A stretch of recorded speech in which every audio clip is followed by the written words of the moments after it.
నమస్కారము. భగవద్గీత శ్లోకాల్లో ఈరోజు 1-2 శ్లోకాలు 10వ అధ్యాయం. శ్రీ భగవాను వాచ భూయ ఏవ మహాబాహో శృణు మే పరమం వచః యత్తేహం ప్రియమాణాయ వక్ష్యామి హితకామ్యయా. తాత్పర్యము: శ్రీ భగవానుడు పలికెను, అర్జున, నా వచనములను ఆలకించి సంతసించుచున్న నీకు హితమును గోరి నేను మరలా చెప్పుచున్న ఉపదేశమును ఆలకింపుము. నా మే విదు సురాగణాః ప్రభవం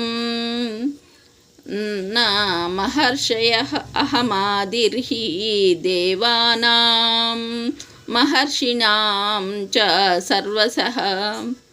తాత్పర్యము: నా యొక్క పుట్టుకను దేవతలు ఎరుగరు, మహర్షులు ఎరుగరు. దేవతల మహర్షుల ఆవిర్భావమునకు ఆది కారణమైన వాడను నేనే గదా. సర్వే జనా సుఖినో భవంతు.